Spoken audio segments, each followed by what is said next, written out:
ऐसे प्लान करें, ऐसा अगर कंपनी चलाई ना थोड़ी बहुत जो चल रही थी ना, एक काम कर इसको लिक्विडेट करो, लेट्स लिक्विडेट दिस कंपनी, इसका कंपनी कुछ होना जाना नहीं है। I hope you understand this. Hey guys, did you understand it?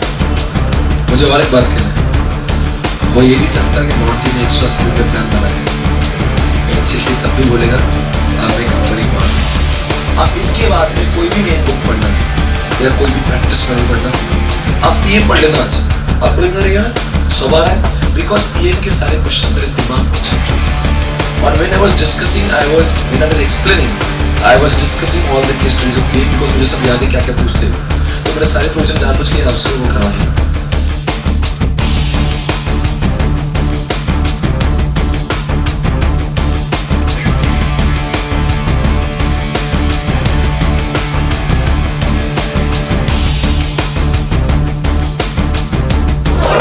और कौन से सेक्शन के मुद्दे और एनसीएलटी को अप्लाई करेगा, एनसीएलटी पावर कौन से सेक्शन की यूज करेगा, 242 के यूज करेगा। और गलती से किसी डायरेक्टर को निकाल दे तो उसको वापस 5 साल तक नहीं लेंगे, ऐसा कौन सा सेक्शन में लेता है? 43। अब आपको क्लास एक्शन करना है तो 245। It was a fantastic day of revision today. छोड़ दिया सर, बहुत बढ़िया, awesome. रिवीजन करने की कोई जरूरत नहीं है सर। डेमोन्स्ट्रेशन बहुत बढ़िया था, जो एग्जाम्पल थे बहुत शानदार थे, जो लोगों को मतलब डेमोन्स्ट्रेट करके जो बहुत अच्छा था। You are my corporate sir fantastic super sir, इससे अच्छी पूरी क्लास मिली सर। सक्सेसफुल रहा आपका आना और हमारा अटेंड करना। whole revision हो गया corporate। Sir we revise a lot without any load. पूरा रिवीजन हो गया और बहुत फ्रूटफुल था। वनडे में 70 मार्क्स। क्या बात, ऑसम रिवीजन, मजा आ गया। सब बेस्ट पार्ट ये था कि रिवीजन में मल्टीपल रिवीजन था। क्या बात, ऑसम रिवीजन, जबरदस्त, शानदार। लॉ में आग लग जाएगी, अब तो लॉ में आग लग जाएगी। एक नंबर, सुपर से ऊपर।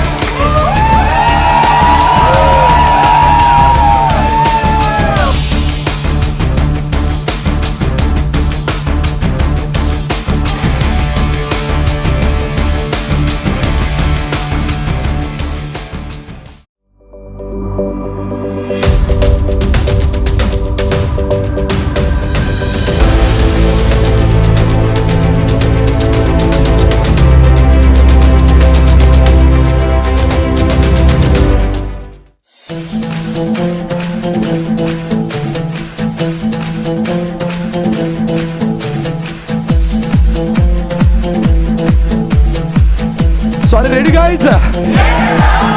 हे फेसबुक, ये जो भी क्राउड आप देख रहे हो, this from Kolkata CA for law batch, और एक बार करो हाई करना इन सबके को। सो गाइस, आप सभी को जवाब देना है, अगर मैं एनसीएलटी के पास जाऊंगा तो एनसीएलटी मुझे कितने दिनों में हाँ या ना बोलेगा, और हाँ या ना बोलने के बाद में आपको जवाब देना है कितने दिनों के अंदर अदर क्रेडिटर्स को इन्फॉर्म किया जाएगा, और आपको मुझे ये भी बोलना है कि कितने दिनों के अंदर आईआरबी को अपॉइंट किया जाएगा। आप बताओ, आईआर 127,50,000 एक 130 हाथ मिला मेरे भाई, और 130 लाख एक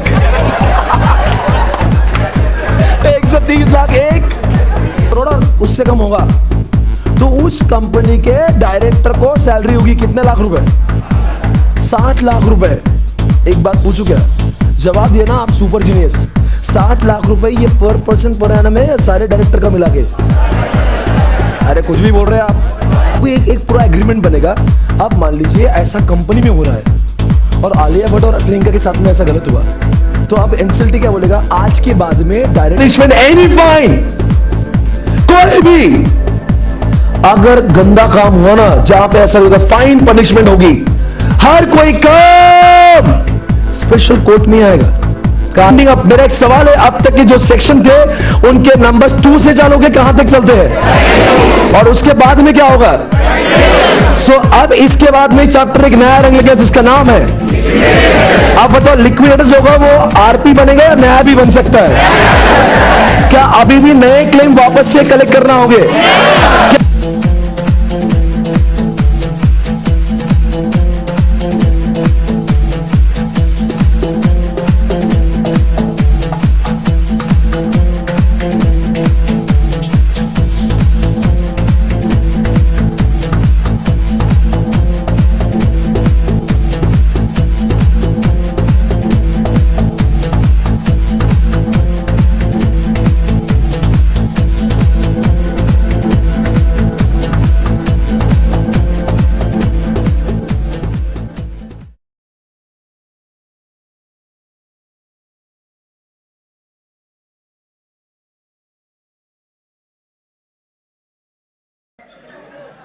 Hey guys, welcome back. ये है नेक्स्ट चैप्टर आपके सामने जिसका नाम है चैप्टर 5 SDLC और इस चैप्टर के 3 प्रमुख बच्चे हैं. एक, यहां पे 5 फेजेस होते हैं. इसी चैप्टर में 6 मान लीजिए और 6 अप्रोचेस भी है जिसमें वाटरफॉल लिखा है, स्पाइरल लिखा है, अंजू लिखा है. बोलो जल्दी से. एक प्रोटोटाइप है और इसी चैप्टर में कुछ मिसलेनियस भी लिखा हुआ है. This chapter is also divided into 3 parts और इतने ही पार्ट्स के ऊपर ये पूरा चैप्टर है. मतलब 6 फेजेस है. अगर आप नाम बताओगे तो मुझे मजा आएगा. Preliminary investigation, analysis, design, development, testing, implementation. Right everyone, come on. बताएंगे आप, मुझे जवाब देंगे. One more time. Preliminary investigation, system analysis, design, development, testing, implementation. आपसे मेरा सवाल है, जवाब देना. ये रहा आपके सामने. चलो जवाब देना बच्चों. इसमें से कौन से अप्रोच की मैं बात करूं, इसके बारे में बाद में. पहले ही देखते हैं. प्रिलिमिनरी इन्वेस्टिगेशन में 6 बच्चे पैदा हुए. एक, पहली बात तो आप सभी जानते हो चंदा जी को क्या प्रॉब्लम थी. चंदा जी मेरे पास में आते रोते थे कि हमारी ऑर्गेनाइजेशन के जो कस्टमर्स है और dissatisfied because they are not getting what timely withdrawal and timely deposit services. अगर छोटा सा डिपॉजिट भी करना है और विड्रॉ भी करना है, it takes lot of time. 3 घंटे तक लगते हैं एक छोटे से विड्रॉ के लिए. चंदा जी मेरे पास रोते रोते आई. मैंने कहा बहना रोना नहीं, मैं तुम्हारे साथ हूं और जब तक मैं तुम्हारे साथ हूं तो मैं कोई कुछ नहीं कर सकता. मैंने कहा तुम्हारे प्रॉब्लम का जो सॉल्यूशन है वह इंसानों के पास नहीं है. तुम्हारे प्रॉब्लम का सॉल्यूशन सॉफ्टवेयर के पास है. ऐसा सॉफ्टवेयर बनाएंगे चंदा, बस लोग आएंगे जाएंगे.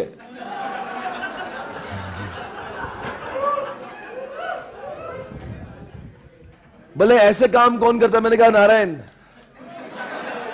मैंने कहा मूर्ति जी. बोले वो इन्फोसिस. हाँ वही, बचपन से दोस्त है. बताइए इन्फोसिस के पास जब हम लोग गए, जब मिल बैठे 3 यार, चंदा जी, मैं और नारायण जी. नारायण जी ने पूछा ये कौन. मैंने कहा कमाल करते हो, अब इसको नहीं जानते ये कौन है. बोले इतना रोती क्यों है. मैंने कहा दर्द ही कुछ ऐसा है. इस चिंती को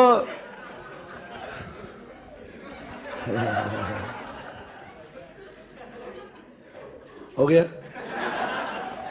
भाई और बहनों, कैसा है. चंदा जी ने कहा कि मेरी ऑर्गेनाइजेशन में लोगों ने एक श्रद्धा के साथ में, प्रतीक के साथ में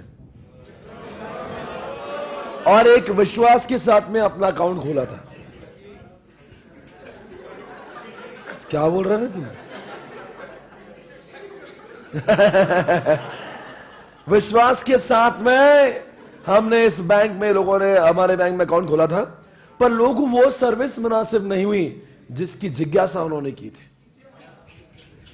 चंदा जी रोने लगी, बातों बातों में रोने लगे. नारायण जी ने कहा चंदा जी तुम्हारा प्रॉब्लम मेरा प्रॉब्लम. काफी मैटर सेंसिटिव हो रहा है. तुम्हें डरने की जरूरत नहीं है चंदा. आज के बाद में आप बताइए तुम्हें क्या चाहिए. चंदा जी चाहती है कस्टमर सेटिस्फैक्शन चाहिए. मतलब मैं कहां पे जा रहा हूं. पहली बात तो प्रॉब्लम आइडेंटिफाई, लोगों को नहीं मिल रहा है service. What is our objective, they want, come on. तो चंदा जी को फिर तीसरी बात में पूछा, चंदा जी एक काम करेंगे, आपके लिए मैं सॉल्यूशन तभी ढूंढ पाऊंगा जब आप ये कह सकते हो कि आपकी ऑर्गेनाइजेशन के बारे में मुझे कुछ जानना होगा. मैं ये 7 सवाल आपसे पूछूंगा चंदा.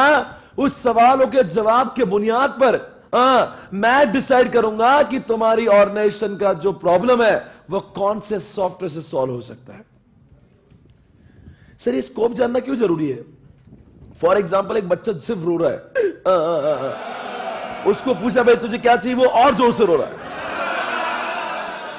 आप मुझे बताओ इस बच्चे का क्या करें. इस बच्चे के लिए कोई सॉल्यूशन नहीं है, पर जो बच्चा बोल बोल कर रोता है तो मां बाप उसके लिए कुछ तो कर सकते हैं। इसलिए चंदा जी को स्कोप बयां करना होगा, आखिर उसके ऑर्गेनाइजेशन में कितना डेटा होता है, कैसे टाइप की कंट्रोल उसको चाहिए। तो उसके जवाब के बुनियाद पर हम 3 टाइप के सॉफ्टवेयर ढूंढेंगे, जैसे example ATM, online banking, mobile banking. चंदा जी के लिए 3 सॉफ्टवेयर ढूंढे गए और सॉफ्टवेयर ढूंढने वाला और कोई नहीं, नारायण जी ने। फिर चंदा जी कहने लगी, नारायण जी 3 सॉफ्टवेयर तो आपने बता दिए, पर आप सही जानते हो कि मैं तीनों सॉफ्टवेयर को एट अ टाइम इंस्टॉल नहीं कर सकती हूं। मैंने अपने जिंदगी में आज तक कभी भी सॉफ्टवेयर नहीं लगा। मैं तीनों में से एक को चुनना चाहती हूं, तो तीनों में से एक को वही सेलेक्ट करेंगे जो पॉइंट नंबर 4 में फिजिबिलिटी होगा। मतलब देखो भाई, इस शहर में 3 प्लॉट है, इमोशनल होकर 3 बंगले नहीं बनाते डोगलो। तीनों में से वही प्लॉट चुनते हैं जिस प्लॉट का फिजिबिलिटी हमारे घर के सारे मेंबर के पॉइंट ऑफ व्यू से अच्छा होता है। तो यहां पे 3 सॉफ्टवेयर को नहीं बनाएंगे, 3 में से एक वो चुनेंगे जिसका फिजिबिलिटी हर किसी मायने से, हर किसी एंगल से बराबर हो रहा हो। फिजिबिलिटी मतलब क्या? On the base of this grounds those 3 software will be compared to decide the best option. तो बताओ फिजिबिलिटी का मेमोरिटी क्या है? राखी के बॉयफ्रेंड को उसके मेकअप की कॉस्ट से इकोनॉमिकल, मतलब राखी क्या एक रिसोर्स है, बॉय का बिहेवियर अच्छा होना चाहिए और बॉयफ्रेंड फाइनेंस के लिए होते हैं, और economical, legal, O for operational, S for schedule, T for. बताओ ये सब वो मुद्दे हैं जिनके बुनियाद पर वो 3 सॉफ्टवेयर को कंपेयर किया गया ताकि एक सॉफ्टवेयर सेलेक्ट हो सके। उसको बोलते हैं रिपोर्टिंग। बताओ कौन किसको करेगा रिपोर्ट? इन्फोसिस करेगा किसको? रिपोर्ट। और उसके बाद में बताओ ये 6 पॉइंट कौन सा है? बताओ रिपोर्टिंग में क्या करेंगे कि इन्फोसिस बोलेगा चंदा जी हमने सारे सॉफ्टवेयर को कंपेयर किया और हमें लगता है सारे सॉफ्टवेयर को कंपेयर करने के बाद में फॉर एग्जांपल आपके लिए मोबाइल बैंकिंग या फिर जो भी ऑनलाइन बैंकिंग अच्छा है। तो ये सब रिपोर्टिंग में आ गया, पर आपको नहीं लगता ये सारे 5 के 5 जो पॉइंट थे, 5 के 5 पॉइंट्स वो सब सही होना चाहिए? इसी के लिए भी एक कंट्रोल की जरूरत है, उसका नाम है इंटरनल कंट्रोल एस्पेक्ट। क्या लिखेंगे आप उसके एग्जामिनेशन में कि भाई इस पॉइंट में ये चेक करते हैं कि 5 पॉइंट जो लिखे थे अभी वो सारे पॉइंट्स बराबर हुए हैं या नहीं हुए। इसी के साथ में ये फेज मेरा खत्म हुआ है। अब मैं अभी तक बताऊं सॉफ्टवेयर बनाए या सॉफ्टवेयर कौन सा बनाना है वो डिसाइड हुआ। मतलब दोस्तों प्लॉट सिर्फ सेलेक्ट हुआ है, घर का बनना भी बाकी है। पॉइंट नंबर 2, कितना सही पढ़ते हो आप। रात के इस समय 12 बज रही है, 12 नहीं कितनी बज रही है? 10 बज रही है, मुझे 12 दिख रहे थे रात के।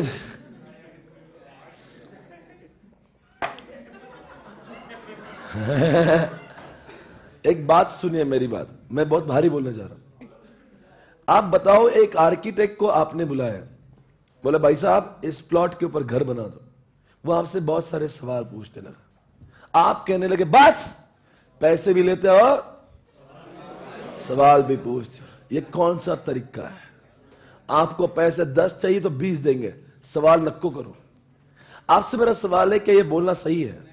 एक आर्किटेक्ट तभी डिजाइन बना सकता है मित्रों जब उसको पूरी तरह से जानकारी है कि आपको घर में क्या क्या किस किस जगह पे चाहिए। और आजकल के सारे आर्किटेक्ट घर के सारे मेंबर से पूछते कि बोल तेरे कमरे में तुझे क्या चाहिए। तुम लोग ऐसा हंसते ना, तो ये जो कैमरा में सबको लगता है मैं अकेला चीज हो रहा हूं, क्योंकि पर्दे पे सामने मैं हूं। उनको ये नहीं दिख रहा कितने चिचोरे लोग यहां पे बैठे हैं। मतलब बदनाम हम हो रहे हैं इधर। चुप दोस्तों सुनिए, घर बनाने से पहले जैसे घर की रिक्वायरमेंट जानना जरूरी है, वैसे सॉफ्टवेयर को बनाने से पहले भी चंदा जी से सारे सवाल पूछे। बोल चंदा बोल, तुझे पुराने वाले सॉफ्टवेयर में क्या प्रॉब्लम ना? चंदा जी बोलते जब नए वाले के पास जाना तो पुराने वाले के बारे में क्यों पूछते हो?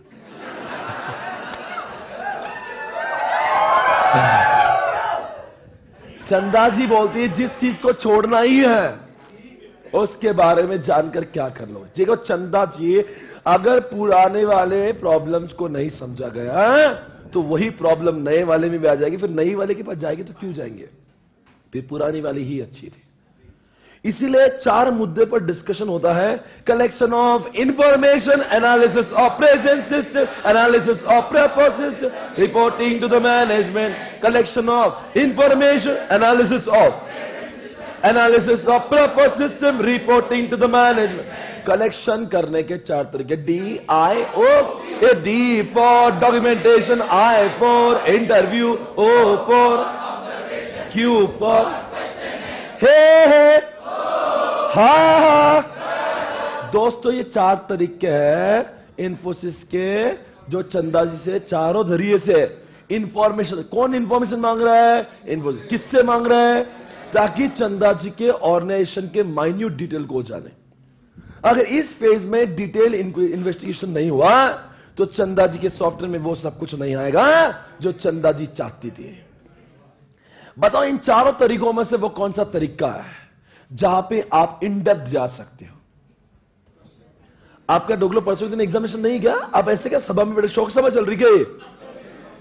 इंसान चीख रहा है सिर्फ आपके लिए। बोलो जल्दी से। इंटरव्यू। बताओ कहां पे large volume of data collect होगा? क्वेश्चन है वो कौन सी जगह है जहां पे आप इनपुट आउटपुट के वाउचर्स और प्रोसेसेस चेक करते, डॉक्यूमेंट। वो कौन सी जगह है आप पर्सनली विजिट करते हो? ये 4 वो तरीके हैं जो इन्फोसिस अपनाता है आईसीआईसीआई के इंफॉर्मेशन कलेक्ट कर, जानकारी को हासिल करने वाले। इसका दूसरा नाम फैक्ट फाइंडिंग टेक्निक भी होता है। बताओ बच्चों, एनालिसिस ऑफ प्रेजेंट सिस्टम क्यों करते हैं? ताकि to identify the problem of existing system so that these problems will not be there in the proposed system। तो बताओ बच्चों, जब आप एनालिसिस करते हो प्रेजेंट का तो क्या था? ए दीदी के होम के, ए दीदी के होम के, ए दीदी के होम के, DD data document, I internal control, inputs, H for history, O for out, M for methods, overall. These are the 8 things to be checked when you talk about। देखो जैसे कि अगर मैं मान लीजिए एग्जिस्टिंग घर को चेक कर रहा हूं तो किचन को चेक करो, टॉयलेट को चेक करो, बेडरूम को चेक करो, ये सब क्या घर को चेक करो वाली बात है। But when you talk about system, घर भी नहीं है और किचन भी नहीं है और कुछ बाथरूम भी नहीं है। अब क्या चेक करना है? इनपुट। किसका? पुरानी वाले का। क्योंकि ऐसा जो पुराने वाले का जो इनपुट खराब हुआ था, बोलो ना, वो नए वाले में पुराने वाले का आउटपुट भी चेक करो। क्यों? अगर कुछ वहां पे खामियां होगी वो आउटपुट की खामियां उसमें नहीं आएगी। आपको समझ में आ रहा है मैं क्या हो रहा? मतलब पुराने वाले के दर्द हर नजरिए से, इनपुट के, आउटपुट के, हिस्ट्री के, मेथड, कोई भी मेथड, हर चीज को ढूंढो और ताकि जो प्रॉब्लम्स आई है, बताओ आपको जो एनालिसिस ऑफ प्रेजेंट सिस्टम में और एनालिसिस ऑफ प्रेजेंट सिस्टम में दर्द कहां है? एनालिसिस ऑफ प्रेजेंट में। और दर्द की दवा कहां है? मतलब प्रपोज सॉफ्टवेयर बन गया है कि कैसा बनने वाला वो लिखेंगे। यहां पे लिखेंगे नए सिस्टम में यही होना चाहिए। लिखना नहीं, सिर्फ लिखा और सिर्फ लिखा। क्या लिखा? कि नए में ये सारी चीजें होना। समझा क्या? आगे पता ये रिपोर्टिंग क्या होता है? रिपोर्टिंग किसने रिपोर्ट किया किसको? बोल रहे नहीं आप? अरे सिंपल है, कम ऑन एवरीबॉडी। अब जब इन्फोसिस ने बता दिया आपके नए सॉफ्टवेयर में होना चाहिए तो चंदा जी हमने आपके प्रेजेंट सिस्टम को देखा, प्रपोज सिस्टम के एनालिसिस में लिख दिया, हमने आपको ईमेल भेजा, आप देख लो आपके नए सिस्टम लोग ये सब डालेंगे, ये फीचर होंगे, अब हम आपको इतने तारीख को डिलीवरेबल्स देंगे, इतना पैसा आपसे लेंगे। बताओ ये सारी बातें कौन किसको दे रहा है? फिर इन्फोसिस के इस डॉक्यूमेंट को चंदा जी देखेगी और चंदा जी देखने के बाद में साइन करेगी। फिर इस डॉक्यूमेंट का नाम बच्चों बदल के SRS होगा, उसको बोलते हैं system requirement specification. It is a contract between developer and the user, है ना? इसी के साथ में ये फेज भी खत्म हुआ है। अब मैं अगले फेज पे चला जाऊंगा, सिस्टम डिजाइन। बोलो मैं डिजाइन क्यों करूंगा? क्या आपको लगता है घर बनने से पहले ब्लूप्रिंट बनाना जरूरी है? चलो मैं नहीं बनाऊंगा, मैं डायरेक्टली घर बनाता हूं। मत बनाओ, ये आपका जो छिचोरापन है बंद करिए, मत बनाओ। आपको क्या है, या बच्चा फेल हो जाएगा। बोलो क्यों बनाए? सर अगर डिजाइन बनाएंगे नहीं और डायरेक्टली घर बना देंगे और आपको लगा घर खराब हुआ, तोड़ देंगे। मतलब क्या तोड़ देंगे? यही काम करेंगे, तोड़ दो। यही काम, आपकी वजह से भारत फेल हुआ।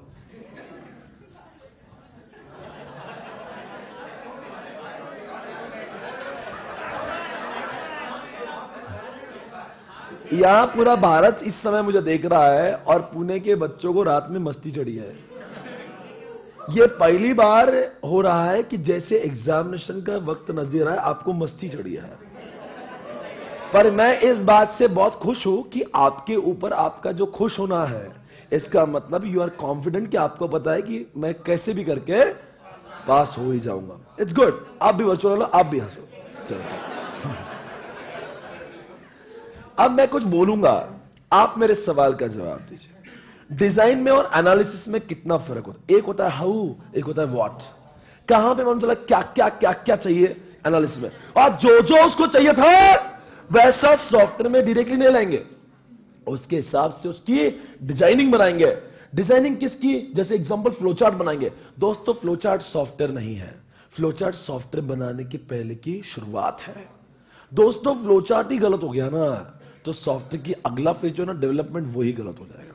इसलिए भाई और बहनों, डिजाइनिंग का अच्छा होना बहुत जरूरी है. देखो कोडिंग बनाने वाले के पास में ज्यादा दिमाग होना जरूरी नहीं है.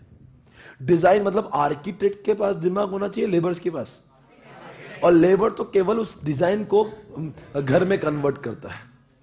तो इसीलिए जो डिजाइनर सोचता है वो कोडर करता है, और जो डिजाइनर नहीं सोचता भाइयों, इसलिए डिजाइनर ने डिजाइन करते समय सारी बातों को सोचना. वो जो सोचेगा, वो जो कलर सोचेगा, वो जो फॉन्ट सोचेगा, वो जो कंटेंट सोचेगा, वो जो वॉल्यूम सोचेगा, वो जो रिपोर्ट सोचेगा, वो जिसको एक्सेस देगा, वो क्लाउड पे सोचेगा, लोकल पे सोचेगा, वो जो नेटवर्क सोचेगा, वो जैसा भी सोचेगा सॉफ्टवेयर वैसा ही बनेगा. इसलिए इसकी सोच अगर इस समय खराब हो गई ना, तो समझना सॉफ्टवेयर का बंटाधार हो जाएगा. भाइयों और बहनों, इसलिए डिजाइन करते समय you have to be so careful. Every requirement which you have gathered during the analysis shall be converted into the design, ताकि डिजाइन के बाद में वो बराबर से कोडिंग में रिफ्लेक्ट होना चाहिए. अरे बोलो ना प्लीज. एक सवाल मैं पूछूंगा. दुनिया में 4 टाइप के डिजाइन है. वैसे यहां पे आपको यूआई दिख रहा होगा, फिजिकल. पहले मैं आर्किटेक्चर की बात कर लेता हूं. कोई भी सॉफ्टवेयर जब हम लोग देखते हैं, उसमें बहुत सारे टैब्स होते हैं या मॉड्यूल्स होते हैं. जैसे आईसीए का वेबसाइट देखते हो आप, बहुत सारे टैब है ना. तो अभी सॉफ्टवेयर बनाए क्या बनने वाला है, तो क्या डिसाइड करेंगे यहां पे कि जो नया सॉफ्टवेयर बन रहा है उसमें कौन से टैब होंगे, और कौन से टैब में नीचे नीचे क्या क्या, मतलब मॉड्यूल कौन से होंगे. अरे अब आईसीए का वेबसाइट को स्टूडेंट को क्लिक किया, स्टूडेंट में बहुत सारा था, उसको क्लिक किया, और तो ये अभी बनाया नहीं, हम सिर्फ लिख रहे, सिर्फ लिख रहे. ये लिखा हुआ सॉफ्टवेयर नहीं है, ये जब कोड में जाएगा तब सॉफ्टवेयर. बराबर बोल रहा हूं. आगे बोलना. डेटा फ्लो डिजाइन, जैसे घर में टैप चलता है, टैप पानी आता है, नल में पानी आता है, तो ये जब घर की डिजाइन होती है, जो बच्चों अपने घर में अलग अलग कोपचे में, किचन में, वॉशरूम में, अलग अलग जगहों पे पानी आता है, पर ये अपने आप नहीं आता. ये जब होता है, वाटर टैंक कितनी बड़ी होना चाहिए, पाइप कितने इंच का पाइप होना चाहिए, ये सारा कोई तो बोलो ना, ऐसा रैंडम नहीं ठोकते वो पाइप बनाने. अब कभी बिल्डर के पास जाओ, एक बड़ा वो होशियार आदमी बैठ के डिसाइड करता है ये बिल्डिंग में कितने लोग रहेंगे, एक फैमिली में अंदाजन कितने लोग रहेंगे, फिर कितना पानी कंज्यूम करता है एक आदमी, कितने लीटर यूज करता है, उसके हिसाब से दुनिया की चीजें करते हैं. तो क्या आपको लगता नहीं यहां पे भी डेटा फ्लो डिजाइन होना चाहिए? मतलब क्या, मैं यहां से आईसीए की वेबसाइट यूज कर रहा हूं, मैंने अपना WRO नंबर डाला, तो मेरा डेटा गया, उधर से रिजल्ट आना चाहिए. ये तो आपके लिए कितना आसान, इधर डाला उधर निकला. पर आपको नहीं लगता इसके पीछे किसी ने बहुत दिमाग लगाया हुआ है, ये जाना क्या चाहिए और आना क्या चाहिए? इसको बोलते हैं डेटा फ्लो डिजाइन. अगली बात, यूआई में 2 बच्चे हुए, इनपुट एंड आउटपुट. देखो बच्चों, दुनिया का कोई भी सॉफ्टवेयर ले लीजिए, उसमें 2 ही बच्चे होंगे, एक इनपुट बच्चा होगा, एक आउटपुट बच्चा होगा. जैसे मैं टैली में कुछ लिखता हूं, टैली में से कुछ आता भी है, जैसे मैं एक्सेल में कुछ लिखता हूं, आता भी है. तो बताओ बच्चों, दुनिया का कोई भी सॉफ्टवेयर हो, जैसे आईसीआईसीआई बैंक में मैंने वर्ड डाला, पासवर्ड डाला एंड ऑल दैट, वो इनपुट डिजाइन है, और आईसीआईसीआई बैंक से बैंक स्टेटमेंट निकला, वो आउटपुट है. पर जो भी इनपुट होते हैं और जो भी आउटपुट होते हैं, वो अपने आप नहीं आते. somebody has thought about it, somebody has thought about the fields, number of characters, the sequence, the color, font size, alignment, ये किसी ने सोचा हुआ, किया कराया हुआ है. अरे बोल रहे हैं. तो ये जो इंसान है, इनपुट की डिजाइन जब करता है और आउटपुट की जब डिजाइन करता है, उसको 6 फैक्टर सोचना पड़ते हैं. ऐसे रोड पे जाएंगे, टीवी FM सुनेंगे, F for form, T for timeliness, V for volume, F for format.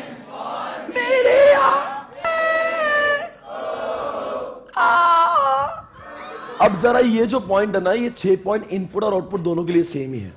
ये सारे फैक्टर को कौन सोचेगा और बाद में क्या बनाएगा? बाद में डिजाइन में इन सबको सोचते हो डिजाइन बनेगी।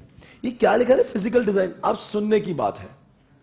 जब हम लोग जब डिजाइन बनाते हैं ना, और डिजाइन बनाते समय आपको डिसाइड करना पड़ेगा ये जो सॉफ्टवेयर है इसको लगने वाला हार्डवेयर का क्वालिटी, हार्डवेयर का कॉन्फ़िगरेशन, उसका रैम, उसका हार्ड डिस्क कितने जीबी का चाहिए वो डिसाइड करना, उसको ओएस कौन सा लगेगा वो डिसाइड करना, मतलब फिजिकल डिजाइन होता है।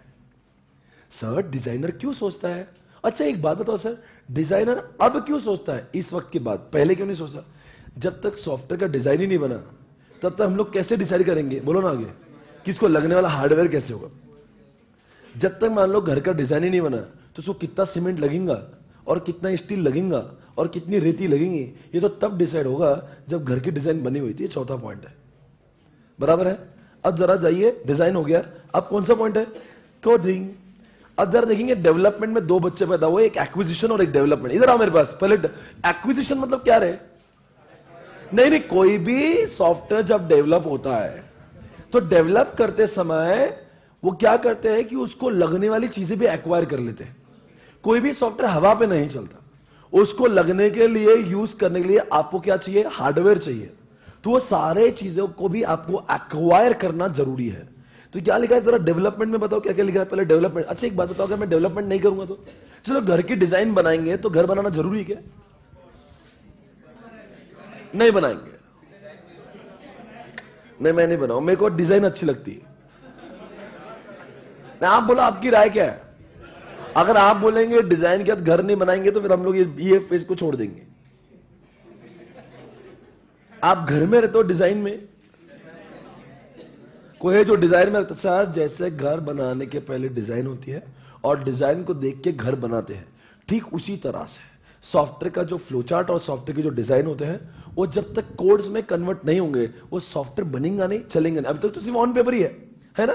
तो इसलिए कोडिंग करेंगे। इसलिए कोडिंग करने के समय एक शब्द लिखा प्रोग्राम कोडिंग, और वहां पे क्या लिखा है? प्रोग्राम कोडिंग करते समय आपने स्टैंडर्ड को फॉलो करना चाहिए, वरना क्या क्या कोडिंग स्टैंडर्ड मतलब क्या? ग्रामेटिकल रूल्स फॉलो करना चाहिए, वरना there will be miscommunication. Number 2 क्या लिखता है? लैंग्वेजेस। इस दुनिया में सॉफ्ट ये अरे वो high level language, object oriented language, वो प्रोलॉग, ये 4 टाइप की लैंग्वेज। सर ये 4 लैंग्वेज में क्या आता है? आपको याद करने की जरूरत नहीं, ये 4 टाइप की लैंग्वेज होती है, बस आपको इतना ही बोलना है। पर एक बात बताओ, कभी कभी आप कोडिंग करते हो ना, आपके हाथों बग्स हो सकते हैं। किसी को समझता है बग? एरर।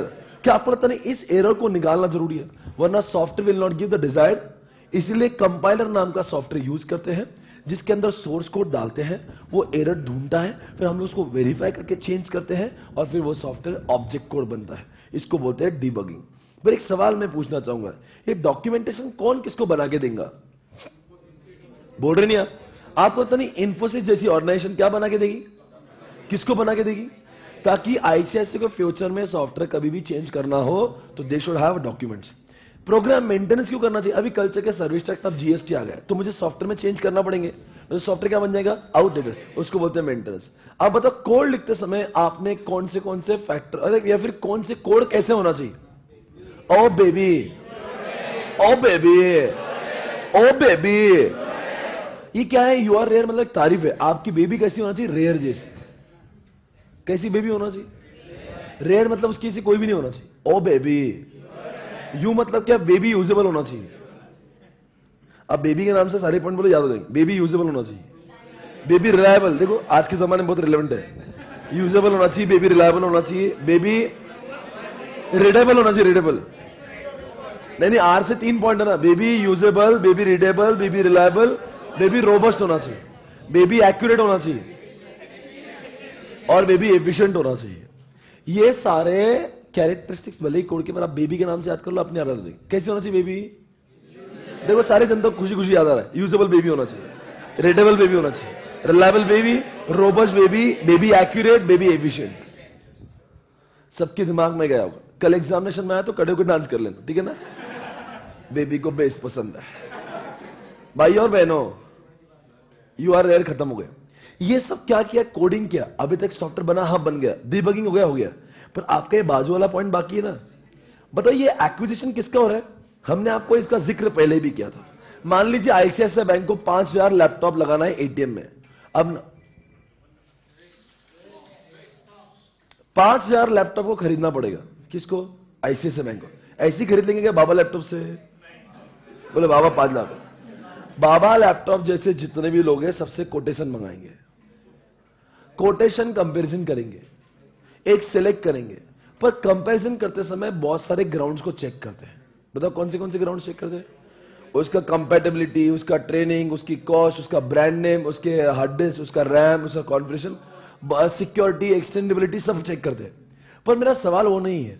सवाल ये है कि कंपैरिजन करने के लिए कौन से 4-5 तरीके होते हैं। ये वो तरीके हैं। ये क्वेश्चन एग्जामिनेशन में मुझे लगता है ये जो एक्विजिशन वाला पार्ट है ना, उसमें से भी इतना ही क्वेश्चन है जो पूछने लायक है।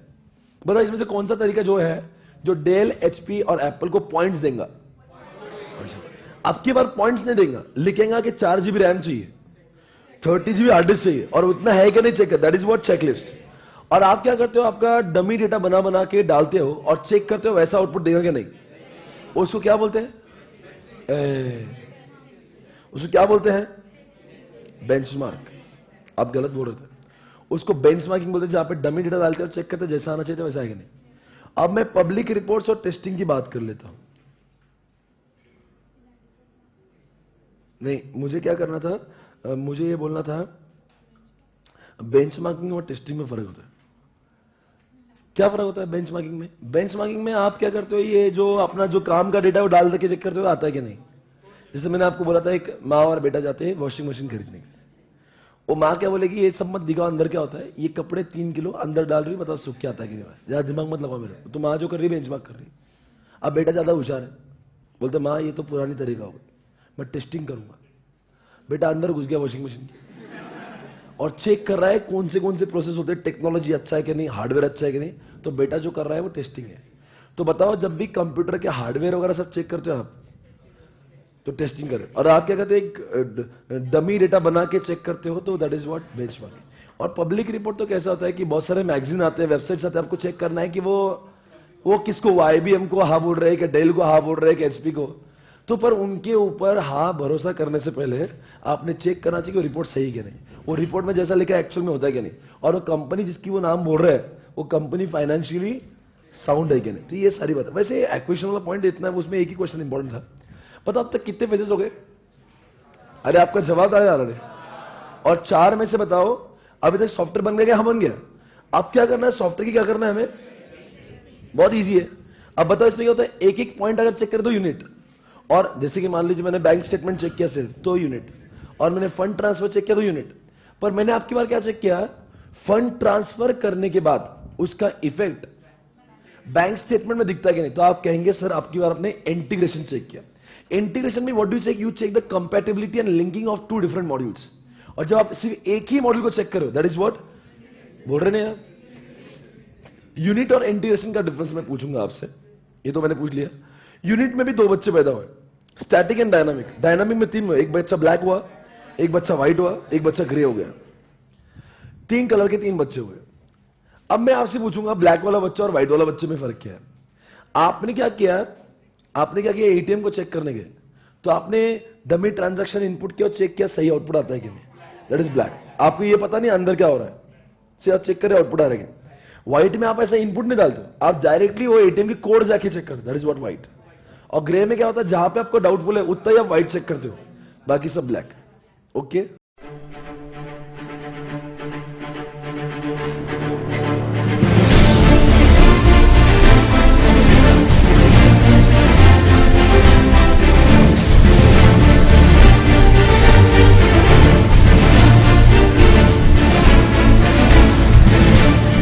केस होगा जिसका नाम है Foss versus Harbottle. It's a landmark judgement जहां से चैप्टर को पैदा हुआ। अरे ये सब लोग हैं, आपसे मेरा सवाल है और बताओ क्या मैं वो दे सकता हूँ, उनको आर्टिकल दे सकता हूँ, क्या मैं बिस्कुट दे सकता हूँ? अच्छा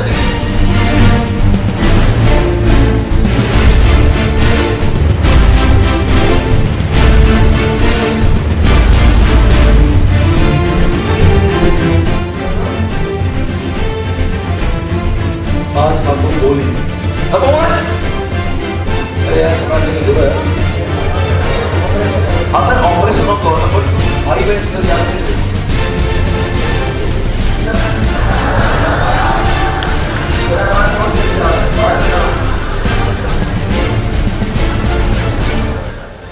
एनर्जी डाउन हो गई मुझे लगता है हम सब लोग कैसे ऊपर आते हैं एनर्जी डाउन नहीं होती है बस बढ़ती है वो Exactly, as well as Roshni दोनों regular बैच किया था. I felt very confident in both the subjects. Personally, because I admire and inspire and he is my motivator for life.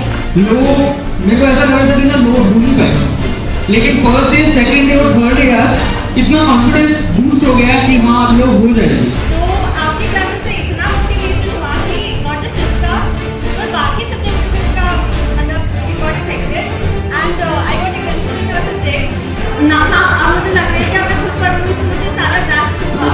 Otherwise मुझे आइडिया नहीं लग रहा था कि लॉ में कैसे करूँगी.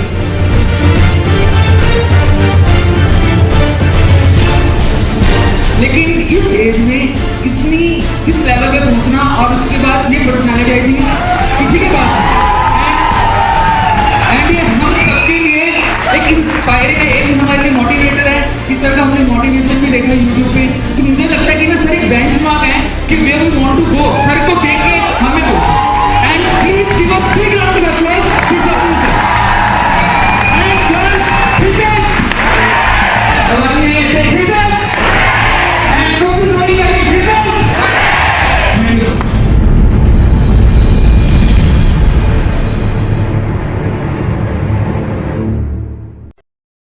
अगला सवाल ये रहा आपके सामने. अब स्टैटिक में 3 बच्चे हुए, desk, walk through and code inspection.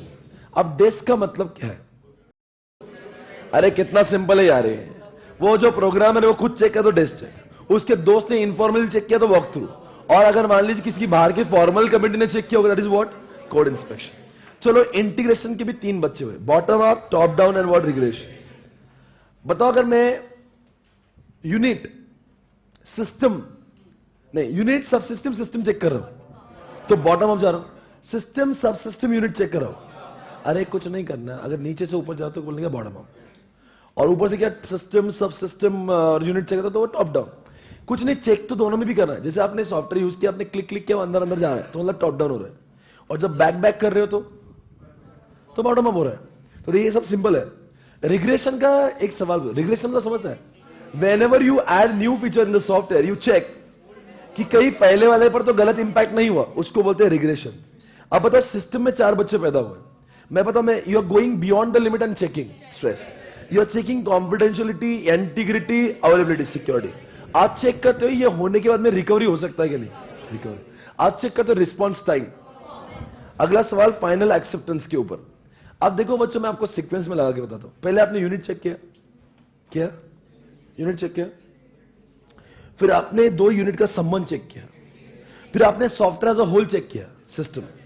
याद रखना सीक्वेंस में पहले यूनिट आता है, इंटीग्रेशन, फिर सिस्टम आता है.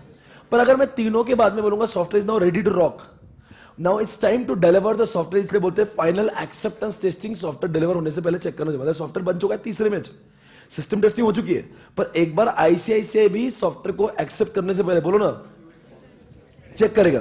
तो पहला चेकिंग है क्यूए. क्यूए कौन करता है? इन्फोसिस. एक बार क्या बोलता है, एक बार मैं फाइनली चेक कर लेता हूं कि आप जैसा आईसीआईसीआई को चाहिए था, दैट इज क्यूए. और यूजर एक्सेप्टेंस मतलब क्या? अभी खुद आईसीआईसीआई भी चेक करता है. क्या चेक करेगा? अल्फा मतलब क्या? वो खुद के लोगों से चेक करेगा कि सब सही है क्या नहीं, और अगर उसके पास में वैसे लोग नहीं है तो इस सॉफ्टवेयर को रियल लाइफ एक्सपोजर में डाल के वो चेक करता है. जैसे एग्जांपल इसका आपने विंडो लिया था, विंडो नहीं, हाँ विंडो का लिया था. मान लो माइक्रोसॉफ्ट अगर अपना विंडो लॉन्च करने से पहले खुद चेक करता है अल्फा, और वो क्या करता है, खुद चेक करने के बदले अपने ही सर्टिफाइड यूजर को देता है. अभी तक विंडो पब्लिक में बेचा नहीं, आपने ही सर्टिफाइड लोगों से पूछता है कि तुम्हें इस विंडो में क्या खामियां नजर आती है, बोलो ना. तो क्या बीटा, क्या बोलेंगे? बीटा. मैं एक बार आपको रिकॉल करूं. एक पहले यूनिट है, इंटीग्रेशन है, सिस्टम एंड व्हाट. यूनिट में 2 बच्चे, स्टैटिक, डायनामिक. स्टैटिक में 3 बच्चे, मैं खुद चेक करूंगा, और मतलब दूसरा कौन सा है? Walk through. तीसरा कौन सा है? और डायनामिक में 3 बच्चे, एक बच्चा ब्लैक है, व्हाइट है. इंटीग्रेशन में 3 बच्चे, top down, bottom up, regression. System में 4 है, परफॉर्मेंस, स्ट्रेस, सिक्योरिटी, रिकवरी। और फाइनल एक्सेप्टेंस में एक तो क्यूए है और यूजर के 2 बच्चे अल्फा बीटा। अगर मैं अगले पेज पे जाऊंगा तो मेरे पास और एक क्वेश्चन है। अब सॉफ्टवेयर तो टेस्टिंग हो चुका है, it's time to what implement. तो बताओ बच्चों, सॉफ्टवेयर तो बन गया पर एटीएम में आने से पहले आपको पता नहीं एटीएम का माहौल, एटीएम को सजाना पड़ेगा। मतलब आपको साइट प्रिपेयर करना पड़ेंगे। अरे बोलो साइट प्रिपरेशन मतलब क्या? एसी का point, electricity, internet, furniture, user setting arrangement, machine setting arrangement, humidity, temperature, ये सब करना मतलब साइट प्रिपरेशन। पर अब वो सही है तो ठीक है, आपने सही है तो आप क्या करना चाहिए? आपने कंप्यूटर को, सॉफ्टवेयर को इंटरनेट के और टेलीकम्युनिकेशन के और इलेक्ट्रिसिटी के लाइन से जोड़ना चाहिए। That is what installation. वापस से बोल दो, साइट प्रिपरेशन में सिर्फ लगाया, इंस्टॉलेशन में क्या करा? बिजली और इंटरनेट से कनेक्ट कर दिया। और चेकआउट मतलब कौन सा है? अभी तक आप बोलेंगे सर हमने तो ऑलरेडी बहुत चेक किया हुआ है, वो सब था ऑफ साइट चेकिंग। अभी एटीएम में जब वो सॉफ्टवेयर आएगा, कभी कभी ऐसा भी हो सकता ना, पहले चल रहा था पर एटीएम में आके चल रहा ही नहीं, तो इसलिए ऑन साइट चेकिंग उसको बोलते हैं चेकआउट। तो 3 बातें बताओ, प्रिपरेशन किया, इंस्टॉलेशन किया। एक बात पूछूंगा, ट्रेनिंग आप क्यों दे रहे हैं? पहले क्यों नहीं दिया? सॉफ्टवेयर बन गया ना अभी, तो पहले क्यों नहीं दिया? सर अगर सॉफ्टवेयर ही नहीं था तो पहले ट्रेनिंग कैसे देते? अब पता ट्रेनिंग देना जरूरी क्यों है? नहीं देंगे तो people will not know how to use it. अब बताओ, पुराने वाले घर से नए वाले घर, अब नया घर बन गया, अब it's time to go from what, पुराने वाले घर से नए वाले घर पे। तो पुराने वाले घर से नए वाले घर में जाने के 4 तरीके है ना। डायरेक्ट पैरेलल, अरे डायरेक्ट पैरेलल, मजा नहीं, वो वर्चुअल की आवाज ज्यादा आ रही तुमसे, अंदर से बोलो, डायरेक्ट पैरेलल। पुरानी वाली को छोड़ दो, नई वाले पे चले जाओ। दोनों को, टैली और ईआरपी को दोनों को साथ में चलाओ। पर कब तक चलाओ? जब तक है जान, कब तक चलाओ? जब तक आप ईआरपी के परफॉर्मेंस से खुश नहीं होते तब तक उसको बोलते हैं पैरेलल। अब एक गाना है, धीरे धीरे से मेरी जिंदगी में आना, ऐसा होता है, ऐसा। ये जो है ना, ये ओल्ड है, ये न्यू है, धीरे धीरे धीरे धीरे ऐसा होता है। That is what. और मेरे पास 130 ब्रांचेस है, पहले 10, फिर 10, फिर 10, फिर 10 पायलट। दोस्तों, पुरानी वाली से नई वाली पे जब जाते हो आप, तो आपको 2 क्वेश्चन, एक स्ट्रैटेजीज है और एक एक्टिविटी, दोनों में कंफ्यूजन हो सकता है। स्ट्रैटेजी मतलब डायरेक्ट पैरेलल, और एक्टिविटी मतलब क्या कि भाई पुरानी वाली से जब नई वाली भी जाते हो तो एग्जैक्टली क्या क्या चेंज करना पड़ता है। मतलब क्या क्या चेंज करेंगे? सर फाइल चेंज करना पड़ेगा, बिकॉज पुराने वाले डेटा नई वाले में डेटा डालना पड़ेगा। सर आपको नई वाले के हिसाब से नए नए प्रोसीजर्स लाना पड़ेंगे। पहले बोलते थे पासबुक लाओ, बोलते कि एटीएम कार्ड लाओ। पहले बोलेंगे दिन में सिर्फ 8 घंटे चलेंगे, आप बोलेंगे 24 घंटे चलेगा। पहले फिजिकल सिक्योरिटी, अब लॉजिकल। तो आपको पता नहीं, पहले वाले से पुराने वाले से नई वाले में आपको डेटा डालना पड़ेगा, आपको प्रोसेस चेंज करना पड़ेगी, प्रोसीजर चेंज करना पड़ेगी। अच्छा एक सवाल है, पर्सनल क्यों चेंज करना पड़ेंगे? जो हमारे पास में आंटी अंकल है ना, उनको ये टेक्नोलॉजी आती है, उनको धक्के मार के निकालो और उनको लाओ जिनको आता है। अब बताओ इक्विपमेंट क्यों लाना पड़ेंगे? अरे अभी आपने थोड़ी देर पहले जो इक्विपमेंट खरीदे थे वो क्या उसका अचार डालोगे? अब जो खरीदा है, कब खरीदा था? एक्विजिशन में। अब वो एक्वायर करा हुआ लगाएंगे और पुराना वाला फेंकेंगे। That is what equipment installation. और लास्ट वाला पॉइंट बताओ, अरे बोलो ना क्या लिखा है? अब बताओ, सब कुछ कन्वर्ट हुआ पर एटीएम चालू नहीं कर रहे। बोले नहीं है, अब बना दिया बस। बोले कुछ यूज नहीं करेंगे, ऐसे रहेंगे। अब तुम बैंक में जाओ, आंटी से पैसे मांगो। तो अगर आंटी से पैसे मांगना थे तो इसलिए एक समय आता है जिसको बोलते हैं आप पुरानी वाली बस, आप नई वाली पे छोएंगे। That is what system conversion. मतलब after this particular date every transaction will be taken on the new system, उसको बोलते हैं सिस्टम कन्वर्जन। अब बताओ सॉफ्टवेयर बन गया, बन गया, सब नया डेटा आ गया, आ गया। अब क्या करना पड़ेगा? अरे खत्म हो गया, chapter is over, come on everybody, chapter ही खत्म हो रहा है, अब क्या कर रहे हो? ऐसा होले सर, इधर आओ मेरे पास, इधर आओ, चलो चलो चलो भाई, आ जाओ आ जाओ आ जाओ आ जाओ भाई, आ जाओ, आओ मेरे पास। हाँ बड़ा ध्यान देना, आपका अटेम्प्ट नवंबर में है क्या? हाँ इधर देखो पाजी, आपका अटेम्प्ट कब है?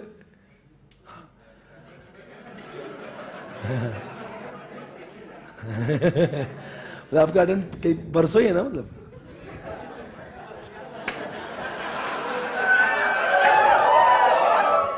भाइयों और बहनों, दोस्तों, अब सॉफ्टवेयर जो बनना था वो बन चुका है। अब वो सॉफ्टवेयर बनने के बाद में चेक करना होगा कि जैसा वो चलना चाहिए था, उसको बोलते PIR। उसमें 3 मदद चेक करते, DIO development, IC information, OC operation. कुछ भी कर रहे हैं दोस्तों, कुछ लोग इशारे कर रहे हैं दोस्तों। D for development, IC information, OC operation. कहां पे चेक करते कि उतने कॉस्ट में बना के नहीं और उतने टाइम में बना के नहीं डेवलपमेंट। एक बात पूछूं, जो होना था तो वो तो हो गया, अब चेक करके क्या उखाड़ लोगे? क्या बोला? नेक्स्ट टाइम करेंगे तो नहीं, मतलब ऐसी गलतियां नहीं करेंगे। इसलिए जो अब की बार हुआ है वो जान लो कि गलतियां क्या क्या हुई है, ताकि अगली बार जब ऐसा कुछ करेंगे तो ये गलतियां तो बताओ बच्चों, मैं किसकी बात कर रहा हूं? कहां पे आप टाइम और बजट के बारे में चेक करते हो? डेवलपमेंट। एक बात पूछूं मैं आपसे, एक इंफॉर्मेशन और एक ऑपरेशन है। कभी कभी ये चेक करना जरूरी है कि जितने लोग यूज कर रहे हैं वो खुश है कि नहीं ऑपरेशन में। कभी कभी लोग बहुत खुश होते हैं, पर उसके वजह से बिजनेस को इतना डिसीजन मेकिंग में फायदा नहीं हुआ या नहीं हुआ, वो चेक कहां पे करेंगे? इंफॉर्मेशन में। तीनों में अलग अलग चीजें चेक करते हैं। कहां पे चेक करते हैं यूजर खुश है कि नहीं? ऑपरेशन। और कहां पे चेक करते हैं कि यूजर का डिसीजन मेकिंग इंप्रूव हुआ कि नहीं? इंफॉर्मेशन। एक बात पूछता हूं, मेंटेनेंस क्यों करते हैं?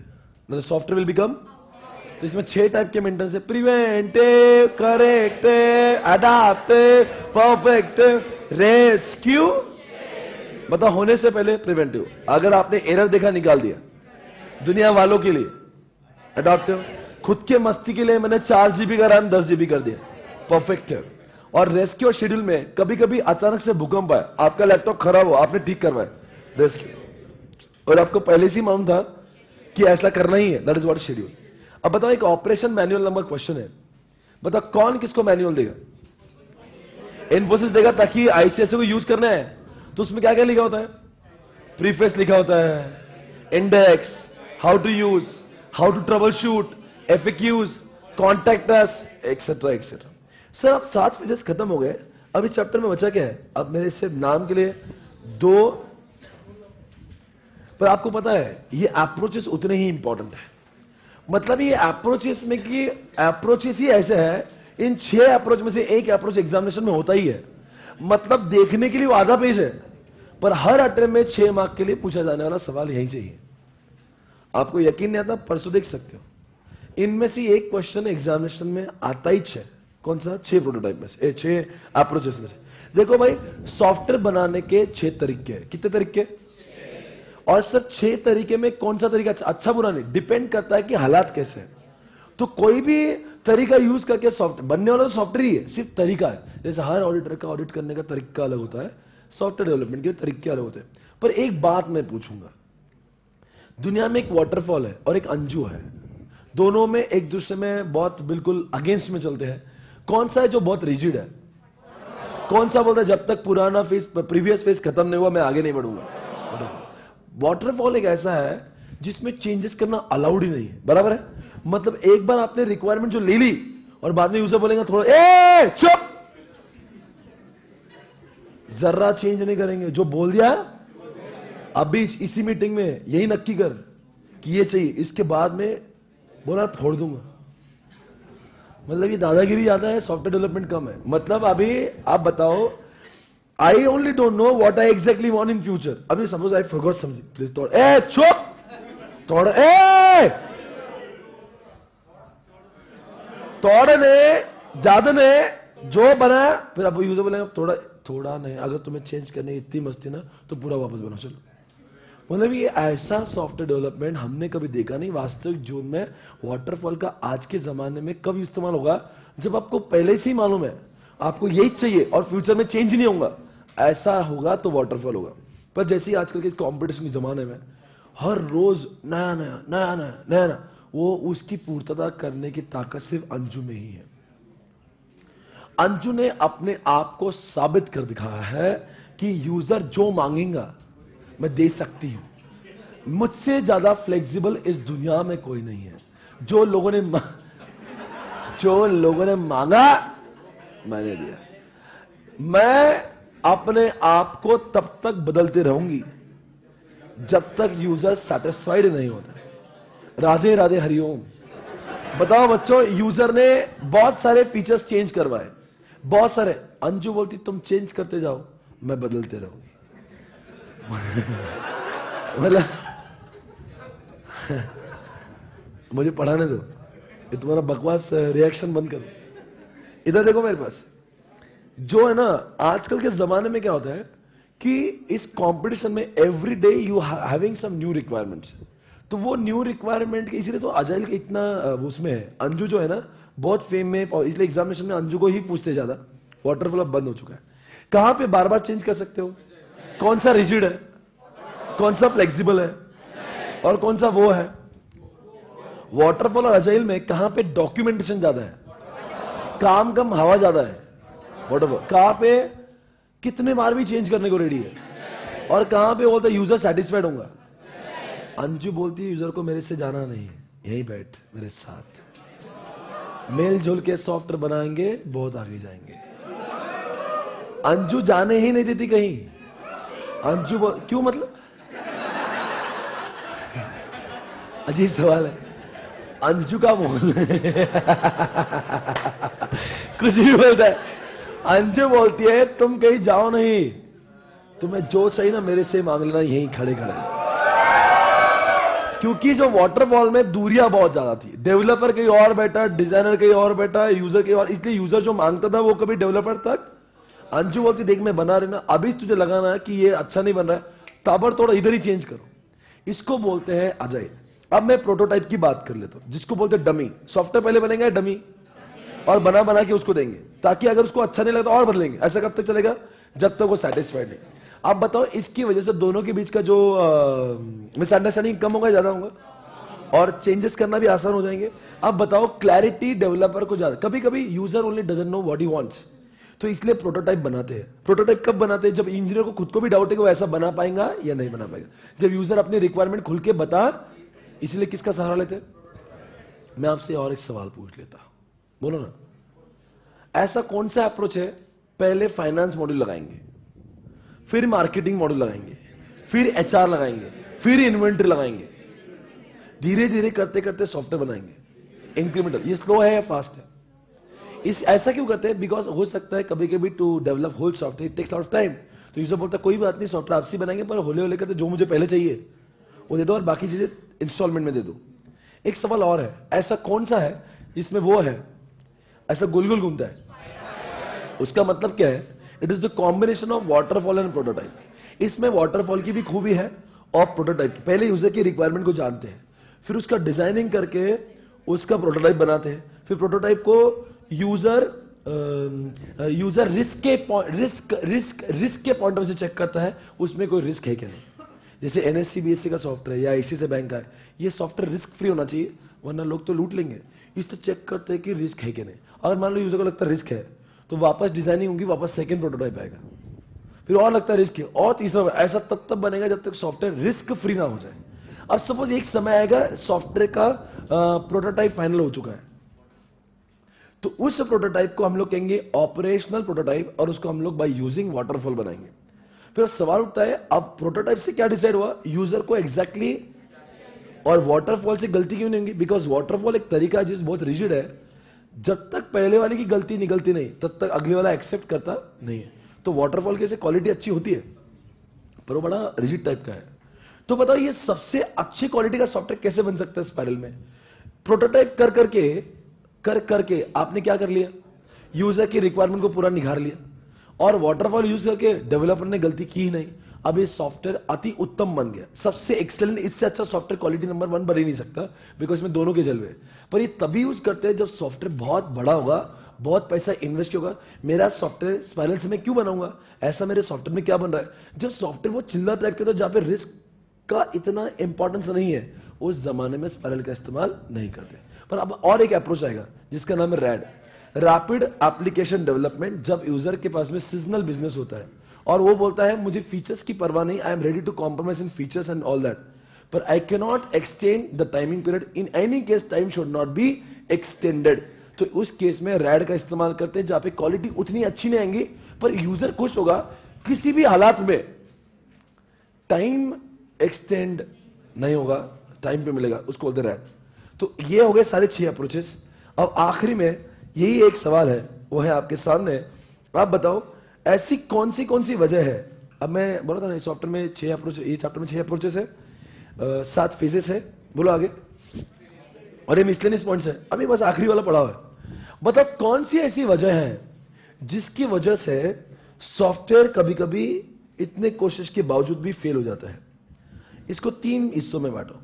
कभी कभी यूजर गलती करता है, कभी कभी डेवलपर करता है, कभी भी अदर्स। अदर्स का मतलब क्या है? आपका एनवायरमेंटल या फिर टेक्नोलॉजी चेंज हो गया।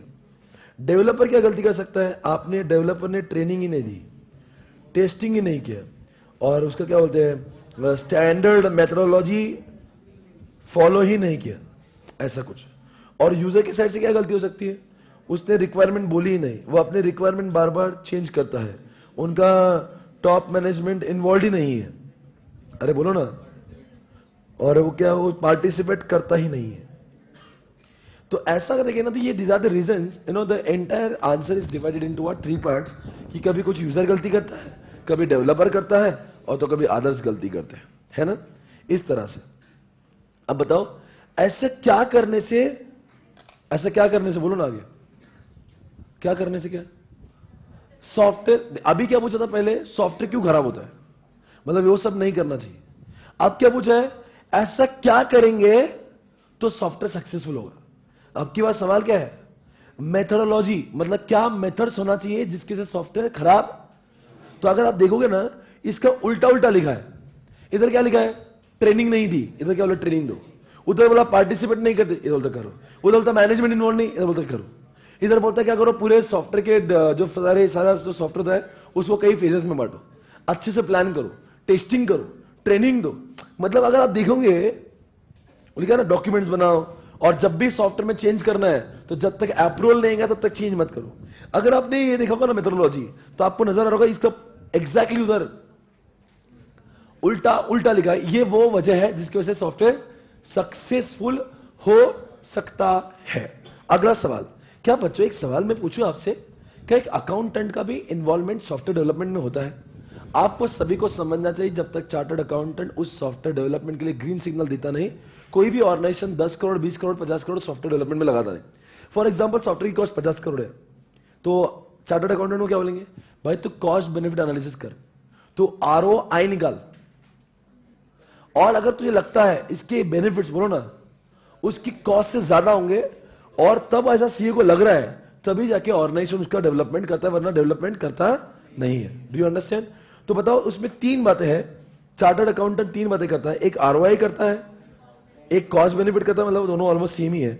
ROI में कॉस्ट एक बेनिफिट है। कॉस्ट भी 3 टाइप की होती है, एक डेवलपमेंट कॉस्ट होती है जो सॉफ्टवेयर बनने के लिए, और फिर बनने के बाद में उसका रोजाना जो कॉस्ट है उसको बोलते हैं ऑपरेशनल कॉस्ट, और एक कॉस्ट होती है इंटेंजिबल कॉस्ट। इंटेंजिबल कॉस्ट मतलब क्या, अगर ये सॉफ्टवेयर खराब हुआ तो लोगों का जो गुडविल खराब होगा, जो मॉरल खराब होगा, उसको बोलते हैं intangible cost. But what you have to check is उसके बेनिफिट्स जो है उसकी कॉस्ट से ज्यादा है या, और बेनिफिट ज्यादा होंगे तो ही, वरना सॉफ्टवेयर को डेवलप। अब अगला सवाल स्किल है। स्किल क्या, स्किल ऑडिटर में यह भी बात होना चाहिए कि वो चेक करे कि जो मकसद से सॉफ्टवेयर बनना चाहिए था वो सॉफ्टवेयर मकसद पूरा कर रहा है या। तो एग्जामिनेशन में सवाल भी पूछा था, चार्टर्ड अकाउंटेंट के 3 रोल कौन से, एक ROI निकालना, एक कॉस्ट बेनिफिट करना, तीसरी बात चेक करने की ऐसी स्किल होना चाहिए, कैसी, जो चेक करे कि सॉफ्टवेयर जिस मकसद के लिए बनाया गया था वो मकसद हासिल हुआ है या नहीं। ये सिस्टम डेवलपमेंट टीम क्या होता है, अरे बहुत सिंपल है, टीम में 3 लोग होंगे, कौन से इन्फोसिस की पूरी फौज होगी, डिजाइनर, कोडर, एनालिस्ट, वो सब होंगे, और ICICI के लोग होंगे, finance manager, marketing manager, top level, वो सब होंगे, और तीसरी बात ऑडिटर होंगे, और हो सकता है स्टीयरिंग कमेटी वाला कुछ लोग होंगे।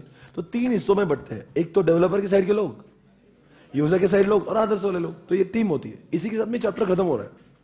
पर before I finish this I would like to revise entire thing which I taught. Okay, एक बार रिवाइज करते हैं, आपका कॉन्फिडेंस और आगे बढ़ेगा। इसके तुरंत बाद हम लोग 2 चैप्टर्स करेंगे, chapter 1 and chapter number 7। Stay tune, पूरा इंडिया पढ़ रहा है, आपको भी पढ़ना है क्योंकि कल आपकी एग्जामिनेशन है। आइए बच्चों, 6 अप्रोचेस में से आपको बताना है मैं कौन से अप्रोच की बात कर रहा हूं। बताओ बच्चों, मैं किसकी बात कर रहा हूं? ऐसा कौन सा अप्रोच जो डमी अप्रोच है? प्रोटोटाइप। वाटरफॉल और प्रोटोटाइप का कॉम्बिनेशन है स्पाइरल। ऐसा कौन सा क्वालिटी खराब हो सकती है पर टाइम एक्सटेंड है? राइट। अंजू किसके वर्सेस में चलता है? वाटरफॉल और अंजू में वो कौन है? फ्लेक्सिबल कौन है? रिजिड कौन है? जो बार बार चेंज हो सकता है? नहीं चेंज होता। अगला सवाल, ऐसा कौन सा है जो वो है? आप एक एक फेज को पहले फाइनेंस को फिर ऐसा ये समझ बताएंगे। ऐसे कौन से रीजन है due to which software can be failed? एक यूजर गलतियां करता है, डेवलपर गलती करता है और अदर्स भी हो सकता है। बताओ कौन सी चीजें करना चाहिए? ट्रेनिंग दो, टेस्टिंग दो, डॉक्यूमेंट्स करो, चेंज करने का अधिकार किसको भी मत दो, हाँ सबको इन्वॉल्व करो, एक प्लान बनाओ, डिवाइड करो एंड ऑल दैट। अब बताओ अकाउंटेंट के 3 रोल, एक आरओआई निकालो, कॉस्ट बेनिफिट करो, स्किल होना चाहिए और बस 3 ही बातें। और बताओ टीम में 3 लोग थे, एक तो डेवलपर की साइड के लोग, यूजर के साइड के लोग और कौन से? ऑडिटर की साइड। अगर मैं आपको 7 फेजेस बोलूंगा तो फटाफट जवाब देना। प्रिलिमिनरी इन्वेस्टिगेशन में 6 बच्चे कौन से? एक तो प्रॉब्लम पूछेंगे, identification, objective, scope, feasibility, reporting, inter control checking. दूसरा सवाल, सिस्टम रिक्वायरमेंट में मतलब अभी आपने सॉफ्टवेयर कौन सा बनाना डिसाइड कर लिया, अब तो डिटेल में जानना पड़ेगा। 4 steps, collection of information, analysis of present, analysis of purpose, reporting to the management. Collection करने के 4 तरीके, DIO, D for documentation, I for interview, O for observation, Q for. अब बताओ प्रेजेंट सिस्टम का एनालिसिस और प्रपोज सिस्टम का analysis, कहां पे दर्द है और कहां पे दवा है? तो सॉफ्टवेयर प्रपोज जैसा बनेगा। तो एनालिसिस अब जब प्रेजेंट करते हो तो डी के होम का, D से डेटा डॉक्यूमेंटेशन, I से input internal control, H for history, O for output, M for. अगला सवाल, डिजाइनिंग में व्हाट होता है या हाउ होता है? हाउ। ऐसा कौन सा डिजाइन है जहां पे इनपुट और आउटपुट का डिजाइन होता है? User interface. इनपुट और आउटपुट के डिजाइन के समय कौन से फैक्टर सोचना चाहिए? FC डॉट पे जाएं बस, F for format, C for content, timeliness, volume, form. अच्छा, ये जितने भी लोग देख रहे हैं उनको मैंने वापस से कहना है कि जो स्टार्टिंग का जो आधा घंटा है वर्चुअल, आप सुन रहे हो मुझे, वो मैंने YouTube पे डाला है ताकि आपको ये समझे कि पेपर लिखना कैसे है, पेपर सॉल्व कैसे करना है, एग्जामिनेशन के पहले दिन मतलब आज रात से कल समय तक कैसे पढ़ना है, वो आपको YouTube पे देखना बेहद जरूरी है, वरना आप फेल हो जाओगे। मतलब मैं डायरेक्ट बोल रहा हूं, फेल हो, क्योंकि आपको यही पता नहीं पेपर में, फिर आप कहोगे अभी दिखा रहे क्यों नहीं, क्योंकि अभी बहुत रात हो गई। सुना नहीं ना? सुना है ना? ठीक है, तो अभी घर पे जाके देखना बेटा। अब बताओ मैं किसकी बात कर रहा हूं? मॉड्यूल, सब मॉड्यूल। क्या बोल रहा हूं? ऐसे कहां पे था मॉड्यूल, सब मॉड्यूल? अरे बोलो ना, क्या आर्किटेक्चर में समझा नहीं?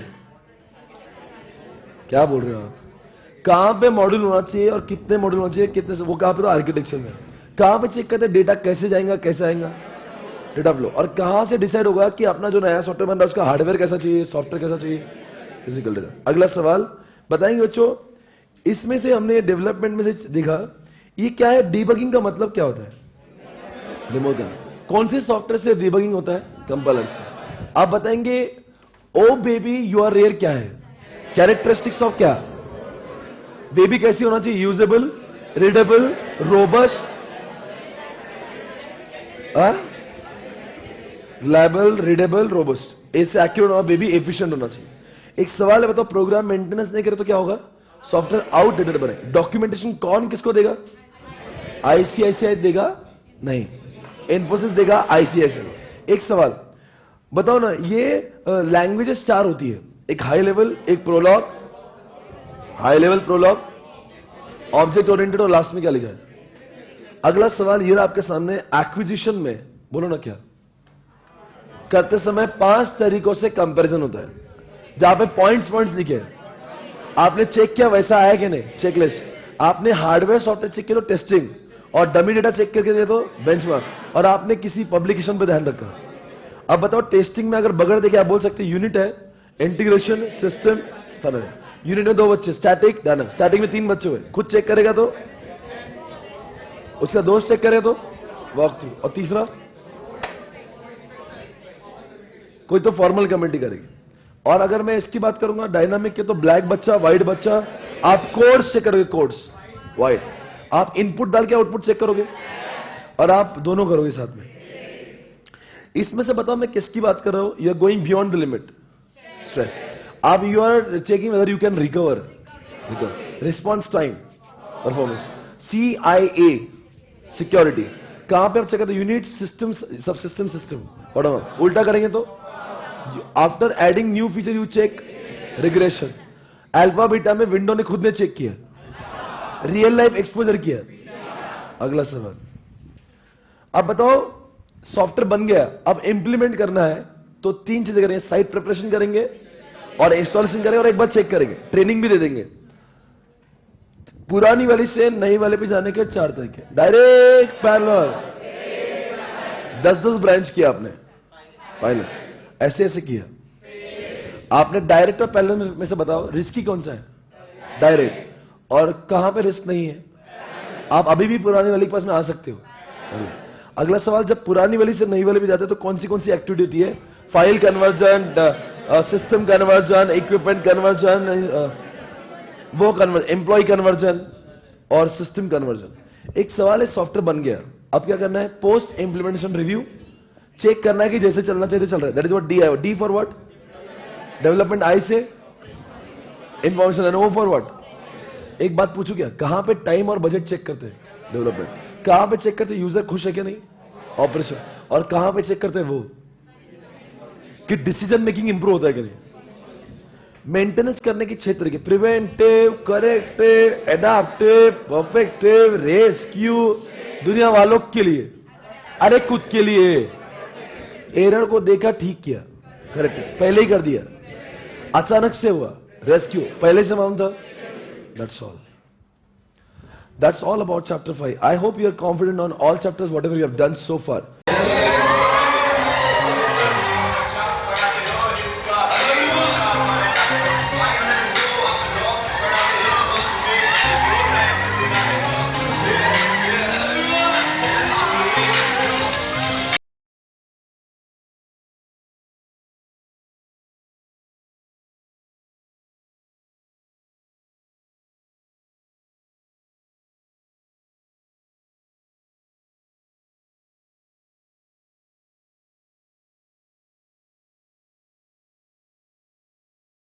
Naseem Mahmood, and I am an ex-student of Swapnil Bhatti sir. I have cleared my IPCC and I am working in Ernst & Young right now. So the thing with sir's classes is he brings a complete new approach to the conventional teaching style, and sitting in virtual classes, you always feel that he's around you, he's playing around with you, and the liveliness he brings in his classes is just amazing. And trust me guys, during exams also, you will remember his memory tips which he gives in the classes.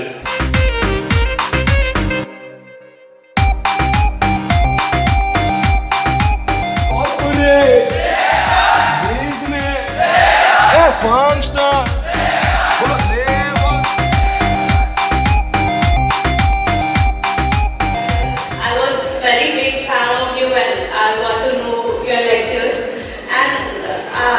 I'm nervous, but still I want to express SPC is not a brand or something, because SPC is a blessing for us.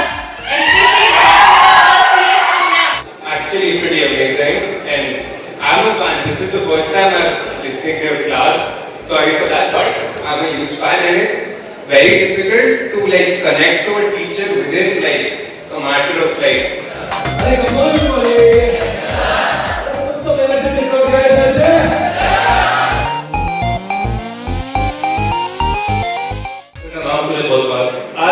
आ गया।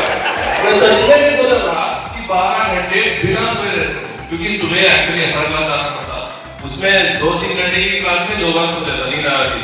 और sir के पास एक बार भी नींद नहीं आई। Concept जो इतने बार practice में पढ़ के रखा था, जैसा ये लगाओ, उस पार्ट में कोर्स लगाओ, ये लगाओ, कुछ समझ में नहीं आता।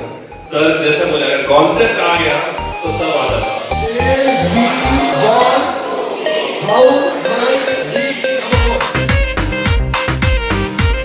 सर बहुत अच्छा पढ़ाते हैं, कॉन्सेप्चुअल भी बहुत अच्छा पढ़ाते हैं। सर जो विजन रहता है, you won't need to study at home, वो जो ऑसम रियली घर पे पढ़ने की जरूरत ही नहीं रहती है। सर मेरे पापा का ऑपरेशन हुआ था, एक्चुअली मेरे पापा का कैंसर था, सो सर ने बहुत सपोर्ट किया मेरे को उधर, और फीस कंसेशन में भी डिस्काउंट दिया था सर ने। सर दिल से बहुत अच्छा है, thank you so much sir. What I have seen in my father, that you should love what you do, only then you will be able to be successful. That's what I have seen today. Sir enjoys class more than we do in the class. Sir himself enjoys the class more than we do. He loves teaching, and that's what I